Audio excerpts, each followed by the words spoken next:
और दावा ये किया जा रहा है कि वैगनर ग्रुप का ये विद्रोह पहले से स्क्रिप्टेड था और इसकी स्क्रिप्ट क्रेमलिन में ही लिख दी गई थी, और जिसके किरदारों में येवगेनी प्रिगोजिन और व्लादिमीर पुतिन के साथ साथ बेलारूस के राष्ट्रपति भी शामिल थे, जिन्होंने अब वैगनर ग्रुप के चीफ येवगेनी प्रिगोजिन के बेलारूस में पनाह देने का नाटक भी किया।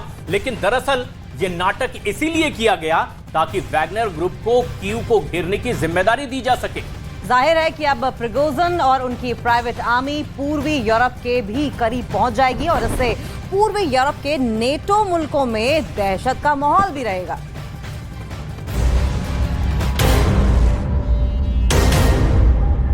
अमेरिका नाटो को लग रहा था कि 4 जून से यूक्रेन का काउंटर अटैक रूसी सेना की रक्षा पंक्तियों को तबाह कर डालेगा, लेकिन हकीकत में यूक्रेनी सेना के 250 से ज्यादा टैंक महज 17 दिन में तबाह हो गए। यहां तक कि काउंटर अटैक के पहले हफ्ते में यूक्रेनी सेना के 10,000 सैनिक मारे गए। अमेरिका, ब्रिटेन, जर्मनी और फ्रांस से मिले घातक टैंक बख्तरबंद सब तबाह हो गए। इसीलिए पश्चिमी देशों ने वैगनर के कंधे पर बंदूक रखकर पुतिन को हराने की कोशिश की, लेकिन वो फेल हो गए। अब वैगनर ग्रुप के 25,000 लड़ाके पुतिन के लिए फिर से वफादार हो गए हैं, जबकि Wagner chief Yevgeny Prigozhin Belarus चले गए हैं। खबरों के मुताबिक रूस में वैगनर आर्मी ने विद्रोह शुरू किया तो पुतिन ने लुकाशेंको को फोन घुमाया। काफी देर तक दोनों के बीच बातचीत हुई, चर्चा हुई कि कैसे वैगनर चीफ येवगेनी प्रिगोजिन को मनाया जाए। एक प्लान तैयार होता है और बातचीत गुप्त रहते हुए फोन कट जाता है। कुछ देर बाद लुकाशेंको येवगेनी को फोन लगाते हैं और थोड़ी देर में फैसला हो जाता है कि वैगनर लड़ाके मॉस्को से बाहर जाएंगे और येवगेनी बेलारूस जाएंगे। Мы всегда с уважением относились к их героическим поступкам на фронте и будем всегда.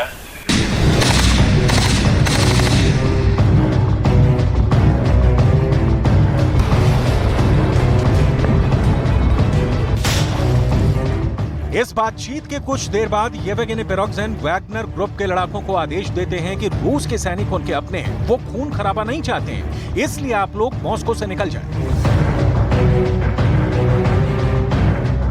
ЧВК «Вагнер» хотели расформировать. Мы вышли 23 июня на марш справедливости. За сутки мы прошли, не доходя 200 километров до Москвы. За это время мы не пролили ни одной капли крови наших бойцов. लेकिन सवाल यह है कि आखिर इन चंद घंटों में ऐसा क्या हुआ कि क्रेमलिन पर कब्जे का इरादा रखने वाले येवगेनी प्रिगोजिन अचानक अपने लड़ाकों को वापस भेजने लगा और खुद बेलारूस जाने की बात करने लगा।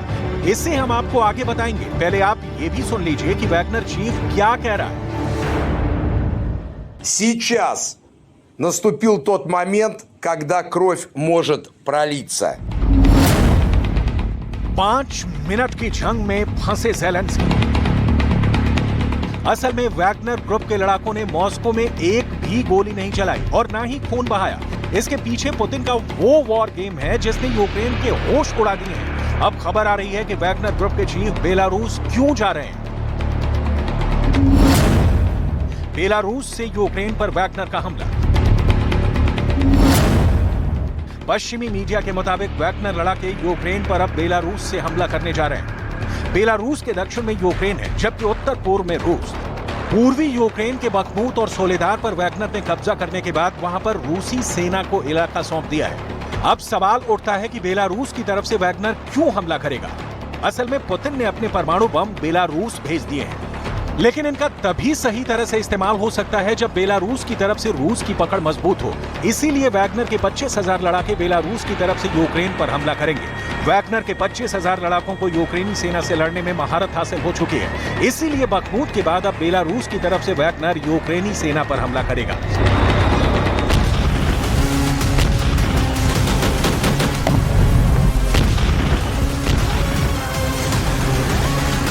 राष्ट्रपति पुतिन के आदेश पर मॉस्को और रोस्टोव में जबरन घुसने वाले वैगनर लड़ाकों को माफ कर दिया गया है और उन्हें मौका दिया गया है कि एक बार फिर से ज़ेलेंस्की के यूक्रेन पर भीषण हमला करें।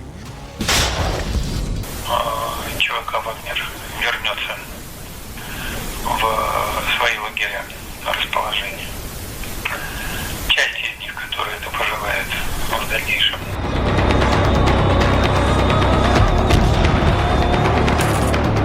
रूस यूक्रेन जंग में पुतिन ने महज 5 मिनट के भाषण से यूक्रेन और नाटो का प्लान चौपट कर दिया है। अब सवाल उठता है कि जब वैगनर लड़ाके बेलारूस से यूक्रेन पर हमला करेंगे तो ऐसे हालात में यूक्रेन दो तरफ से होने वाले हमलों से कैसे निपट पाएगा।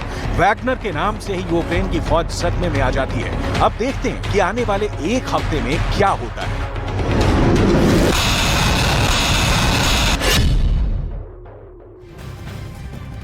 तो लिथुआनिया के राष्ट्रपति ने रविवार को रूस के अंदरूनी हालात पर बुलाई गई सुरक्षा परिषद की बैठक के बाद आशंका इस बात की जाहिर की है कि जिस तरह से वैगनर ग्रुप का नया ठिकाना बेलारूस बन रहा है, ऐसे में नेटो को चाहिए कि वो पूर्वी यूरोप में सुरक्षा व्यवस्था को और ज्यादा चुस्त दुरुस्त कर ले। और इसलिए कर ले क्योंकि आशंका इस बात की जताई जा रही है कि वैगनर ग्रुप का अगला निशाना पूर्वी यूरोप के देश हो सकते हैं। क्योंकि वैगनर ग्रुप का आगे का इरादा क्या है, ये साफ अभी तक नहीं हो पाया है।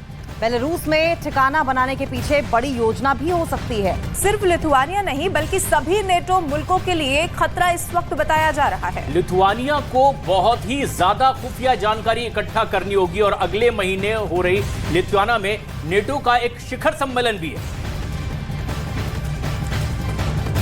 और अब जरा आप समझिए कि आखिर क्या वजह है कि लिथुआनिया के राष्ट्रपति बहुत ज्यादा परेशान है। बेलारूस में येवगेनी प्रिगोजिन के नए ठिकाने की वजह से पूर्वी यूरोप में दहशत आखिर क्यों है, और इसे हम आपको अब इस मैप के जरिए समझाने की कोशिश करेंगे वॉल पर कि आखिर किस तरीके से बेलारूस की सीमा से 4 ऐसे मुल्क सटे हुए हैं जो कि नेटो के सदस्य देश हैं। और इस पर आप नजर डालिए, जिस तरह से ये तस्वीर अब दिखाई दे रही है, बेलारूस में अब मौजूदगी है एक ऐसे शख्स की जिसने की बगावत की, लेकिन अब जबकि वो बेलारूस पहुंच चुका है, लेकिन कुछ ऐसे देश इसी सीमा से लगे हुए हैं जो कि नेटो के सदस्य हैं और इसीलिए भी अब इनकी यहां मौजूदगी और नई रणनीति बेहद अहम है। और ये इसलिए भी दरअसल खतरा महसूस कर रहे हैं क्योंकि एस्टोनिया, लातविया, लिथुआनिया ये सबसे स्मॉल कंट्रीज हैं जिन्होंने यूक्रेन को, जब यूक्रेन रशिया वॉर शुरू हुआ था तो सबसे पहले मदद पहुंचाई थी। तो देखिए, अगर मैप आप ध्यान से देखें तो रूस, बेलारूस और इनके ठीक बगल में एस्टोनिया, लातविया, लिथुआनिया, जिन्हें बाल्टिक कंट्रीज भी कहा जाता है क्योंकि बाल्टिक सागर के बिल्कुल बगल में मौजूद है, इन पर खतरा मंडरा रहा है। और ये खतरा इसलिए मंडरा रहा है क्योंकि एक तो नेटो के सदस्य हैं ये, और ऊपर से सबसे पहले सामने आए थे यूक्रेन की मदद करने को लेकर। अब ऐसे में आशंका इस बात की जताई जा रही है, कहीं ऐसा तो नहीं है कि येवगेनी प्रिगोजिन अब बेलारूस में लॉन्चिंग पैड की तरह जिसे इस्तेमाल किया जाता है वहां से अब इन कंट्रीज पर निशाना साधने की कोशिश करें, वहां पर अटैक करें।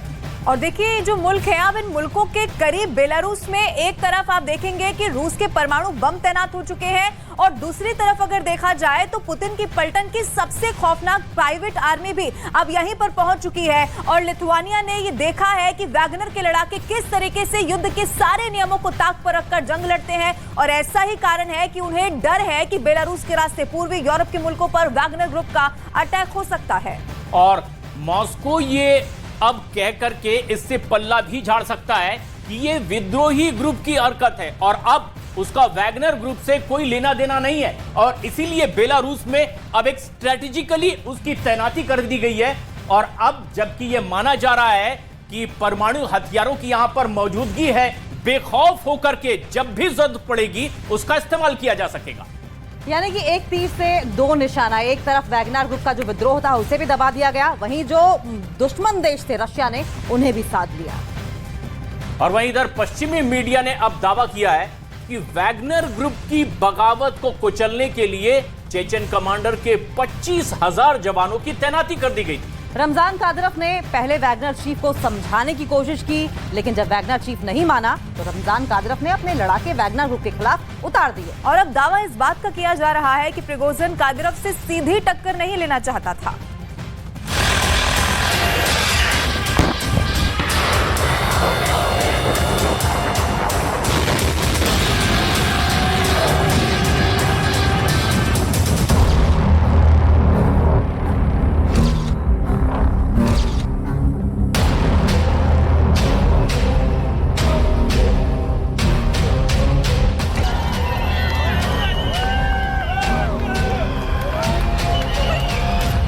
पिछले 24 घंटे से पूरी दुनिया की नजरें मॉस्को पर लगी हुई हैं।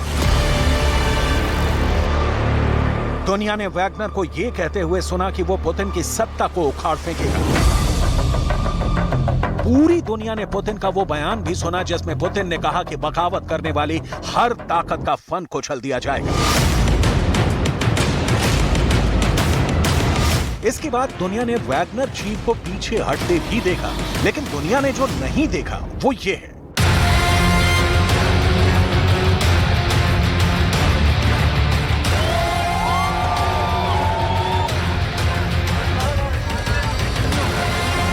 पुतिन ये देखकर चौंक गए कि उनके खिलाफ बगावत करने वाले वैगनर चीफ की इतनी जबरदस्त लोकप्रियता कैसे है। आखिर कैसे लोग वैगनर चीफ पिरोग्जिन के साथ एक सेल्फी लेने के लिए बेकरार हो रहे हैं। ये तस्वीरें बहुत अहम हैं और आगे हम इनको डिकोड करने वाले हैं।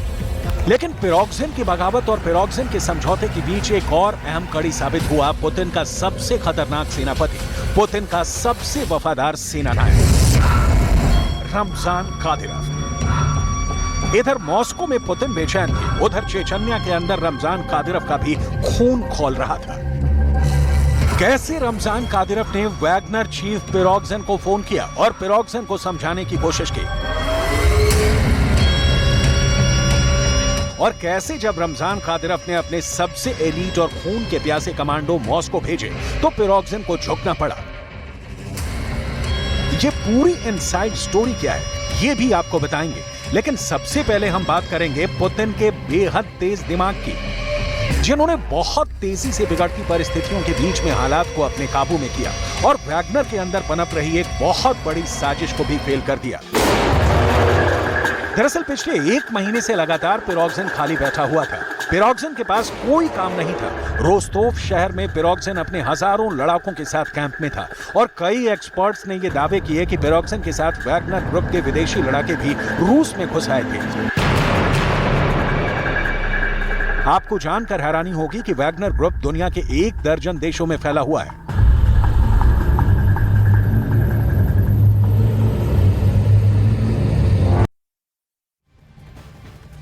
तो वैगनर आर्मी की मूवमेंट को लेकर खबर तो ये भी आ रही है कि फिलहाल तो वैगनर ग्रुप ने कदम पीछे खींच लिए हैं, लेकिन इस दौरान पुतिन की सेना से लड़ने के लिए वैगनर ग्रुप अपनी तैयारियों को अंजाम दे रहा है। और दावा साथ में ये भी किया जा रहा है कि 11 देशों में फैले वैगनर ग्रुप के लड़ाके पुतिन के खिलाफ जंग में शामिल हो सकते हैं।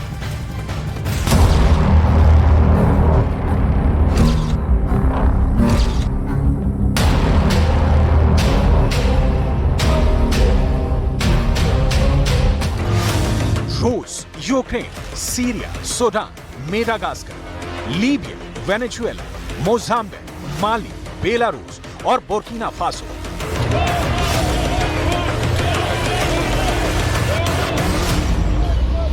ये वैगनर ग्रुप की ताकत है। ये पुतिन के इशारों पर बनी सबसे खतरनाक फौज का वर्ल्ड वाइड नेटवर्क है। लेकिन ये रिपोर्ट भी आई कि अफ्रीका महाद्वीप के देशों और सीरिया से भी वैगनर ग्रुपों का जत्था लड़ने के लिए और पिरोग्जिन का साथ देने के लिए रूस आ रहा था।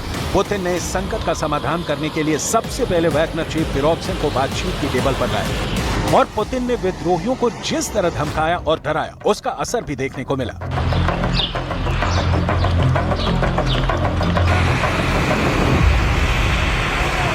Обращаюсь к гражданам России, к личному составу вооруженных сил, правоохранительных органов и специальных служб, к бойцам и командирам, которые сейчас сражаются на своих боевых позициях, отбивают атаки противника.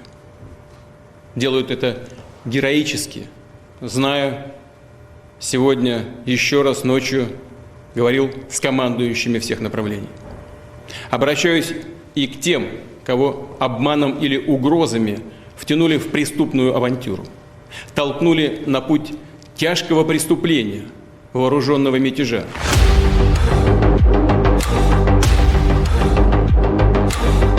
पुतिन ने साफ कहा कि वैगनर आर्मी के जो सैनिक रूस के साथ हैं और जिन्होंने सोलेदार और बखमूत में जीत दिलाई है, उन सबका पूरा सम्मान किया जाएगा। लेकिन अगर किसी ने देशद्रोह किया तो बागियों के फन कुचल दिए जाएंगे।